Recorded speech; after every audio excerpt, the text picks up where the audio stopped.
This is a 10-minute video demonstrating the HS1 ultrasound scanner.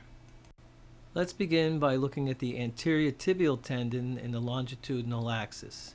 Here you're demonstrating the tendon. As you can easily see, this is the probe position, and within the image you should easily see the fibrillar pattern of the tendon. Those are the fibers of the tendon. Let's now change the probe to the transverse axis. Again, here I'm running the probe proximal to distal, transversely, and now I'll show you the probe position. Here I am right over the anterior ankle.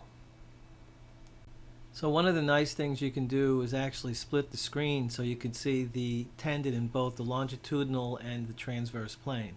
The HS1 actually has a beautiful image in that it gives you a very long image of the tendon in the long axis, and at the same time you can clearly see it in the transverse axis. Now, labeling the structures are really easy. On the left hand side you can see there's a menu where we can choose probe position, then we can choose the laterality, and then also whatever the structure may be. Here I'm labeling longitudinal left anterior tibial tendon, and on the lower half of the screen I have the transverse of the same tendon. Also, you can notice that there is a keyboard, and you can type anything you'd like on the keyboard, which ends up directly on the screen. Once the annotations are on the screen, you do have the ability to move it anywhere you want and locate at different spots on the screen. We are now looking at the posterior tibial tendon there in the longitudinal axis. Again, the clarity of this machine is just unbelievable. Here we're imaging at 18 megahertz. You can clearly see the borders of the tendon. You see a little fluid on the side of that tendon there. Transversely, you're looking at two tendons. You have the posterior tibial tendon and the flexor digitorum longus, and this is basically the position.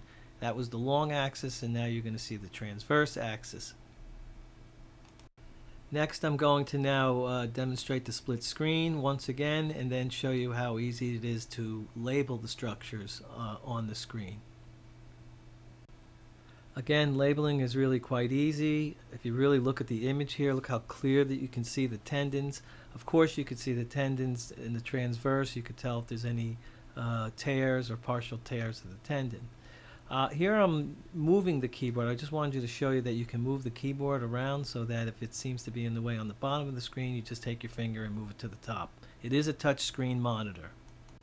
Now, directing the attention to the retrocalcaneal surface and the Achilles tendon. If you look at the screen, to your right is going distal, to the left is going proximal. Here I'm going proximal. I'm looking all the way deep, all the way down to the surface of the tibia. I've now switched to transverse, and you can see the beautiful image of the tendon. You can see the edge shadowing. Again, going now in the long axis again, I just want to show you that you can look deep down into the posterior aspect of the Achilles tendon down to the flexor lucis longus muscle and actively see it move. This is basically the position of the probe in the long axis, and here we are in the transverse axis. Okay, we're going to now take advantage once again of the split screen so we can see the longitudinal and the transverse on the same screen.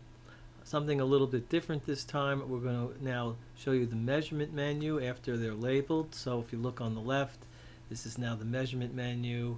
You have your choice of distance, ellipse, and tracing, and all the different functions that become available when that menu's open.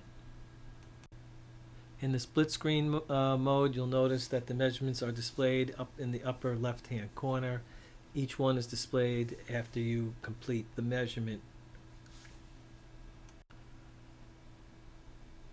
Okay, let's now move on to the medial aspect of the ankle, and we're going to demonstrate the tarsal tunnel.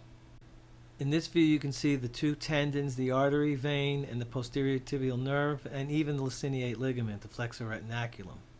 Here I'm demonstrating the view, and now we're going to apply the color box to this so you can see the flow in the artery. If I squeeze, you just see the veins. So you can augment flow, and now I'm in power Doppler, which is a little bit more sensitive.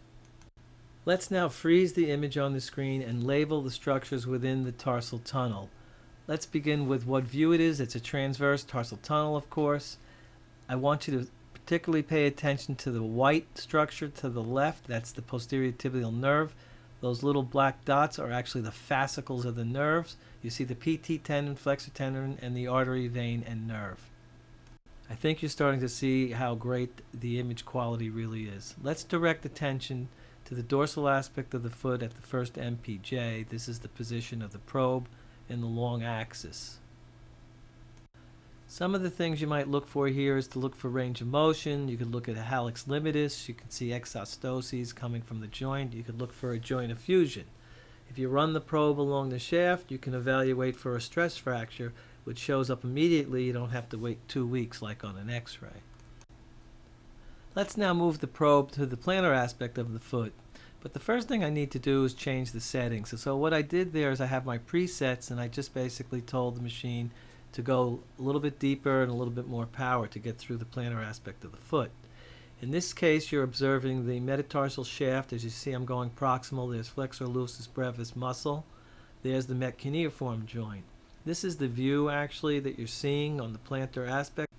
Now moving the probe distal to the metatarsal phalangeal joint, you can see the base of the proximal phalanx, the joint capsule, the plantar plate there.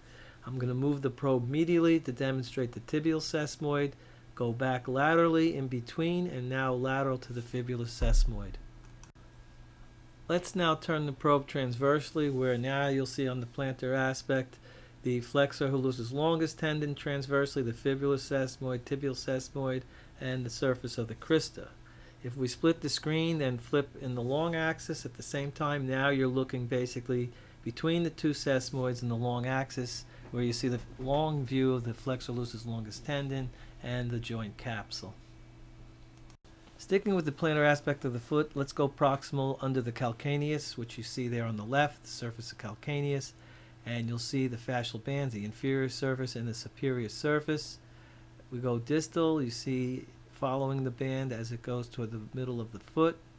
This is the probe position in the long axis.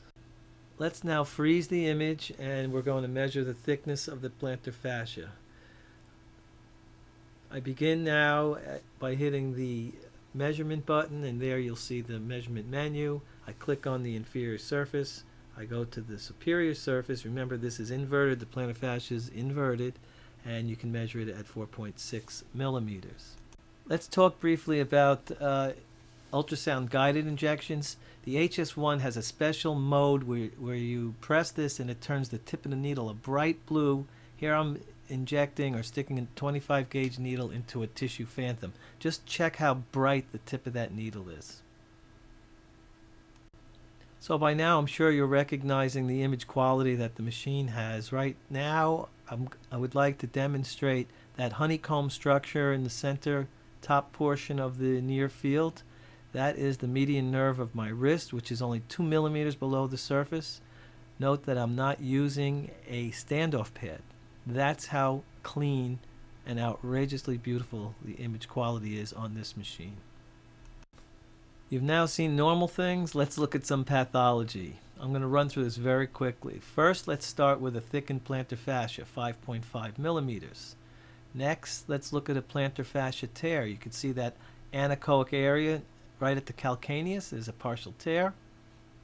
Here I'm showing you injection of the plantar fascia transversely. The next image is a plantar fascia rupture. Notice it's just disorganized and chaotic. Here's a nice image of a tendinitis. Note the fluid on the tendon. This next image is that of a neuroma in the long axis. Yes, that dark hypo to anechoic structure. Okay, the next structure is now a partial tear of the Achilles tendon, which you can see it's labeled where the arrow is. This next picture is a picture of a plantar plate tear of the second metatarsal phalangeal joint. This next picture is a tenosynovitis of the anterior tibial tendon. Our next image will be a ganglion cyst, and note the septa within the ganglion cyst.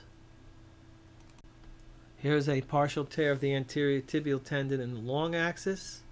Let's rotate that 90 degrees, and the same tendon as you can see in the transverse axis. That concludes the 10-minute video. If you have any questions or needs, you can contact me using the information on the screen.